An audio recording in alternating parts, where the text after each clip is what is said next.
दोस्तों, सार्वजनिक जीवन में 75 साल की उम्र में रिटायरमेंट की आरएसएस के सर संचालक मोहन भागवत की वकालत को कांग्रेस ने लपक लिया। मोहन भागवत ने कहा कि 75 साल के बाद दूसरों को मौका देना चाहिए। इस पर विपक्ष ने प्रधानमंत्री मोदी को निशाने पर लेते हुए कहा कि यह उनके लिए स्पष्ट संदेश है। दोस्तों, वीडियो में आगे बढ़ने से पहले हमारा यूट्यूब चैनल सरोवर टाइम्स को सब्सक्राइब कर ज्वाइन जरूर कर ले।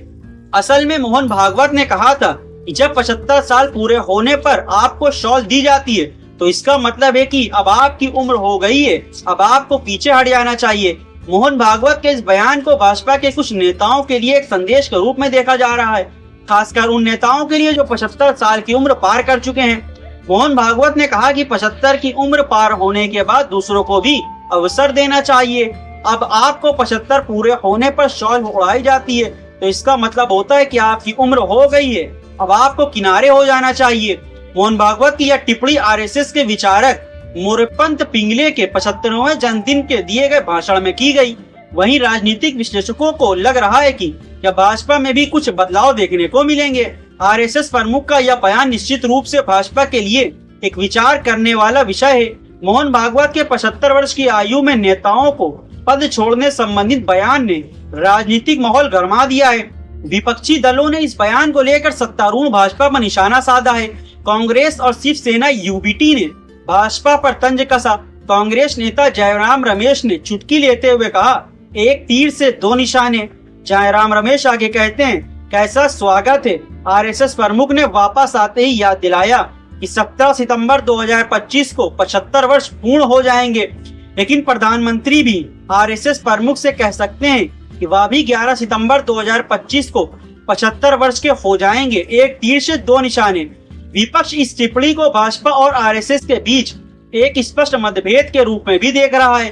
विपक्ष का कहना है कि भाजपा हमेशा से वरिष्ठ नेताओं को युवाओं के लिए पद छोड़ने के पक्ष में रही है। शिवसेना सांसद प्रियंका चतुर्वेदी ने कहा कि वह एक स्पष्ट संदेश है कि आरएसएस और भाजपा के बीच कुछ भी चल रहा है और उनको बयानों से स्पष्ट रूप से दिखाई दे रहा है। प्रियंका चतुर्वेदी ने कहा कि जब भाजपा ने 2014 में सरकार बनाई, उन्होंने 75 वर्ष से अधिक उम्र के अपने नेताओं को मार्गदर्शक मंडली में डाल दिया। अब आरएसएस 11 साल बाद भाजपा को उसके वादों को याद दिला रहा है। आंतरिक संघर्ष अब सार्वजनिक हो गया है। कोई नहीं जानता कि इस संघर्ष का क्या परिणाम होगा। आपको बता दें कि मोहन भागवत ने 2 दिन पहले नागपुर में Morepant Pingle the architect of Hindu resurgence नामक पुस्तक में विमोचन समारोह में बोलते हुए 75 सालों में रिटायर होने वाली बात कही थी। उनका कहना था कि पिंगले ने 75 वर्ष के होने पर एक बार कहा कि अब आप 75 वर्ष की आयु पूरी कर लेते हैं तो उसका मतलब है कि आप एक निश्चित उम्र तक पहुंच चुके हैं और आपको पीछे हट जाना चाहिए और दूसरों को काम करने देना चाहिए। मोहन भागवत ने बताया कि पिंगले ने यह बात वृंदावन यात्रा के दौरान अपने 75वें जन्मदिन पर सम्मानित किए जाने के बाद कही थी। वहीं उन्हें शॉल उड़ाई गई थी।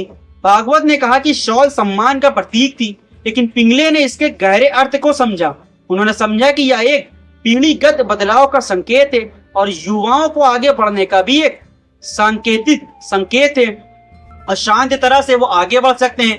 उन्होंने इस इशारे को शालीनता से स्वीकार किया। बहरहाल देखना यह है कि अब भाजपा इस पर क्या प्रतिक्रिया देगी। क्या वह विपक्ष के आरोपों का जवाब देगी या चुप रहना ही बेहतर समझेगी। फिलहाल राजनीतिक गलियारों में इस मुद्दे को लेकर खूब चर्चा हो रही है। हर कोई अपने अपने तरीके से इसका मतलब निकालने में लगा है। यह भी देखना दिलचस्प होगा कि इस पूरी घटनाक्रम का भाजपा और आरएसएस के संबंधों पर क्या असर पड़ता है।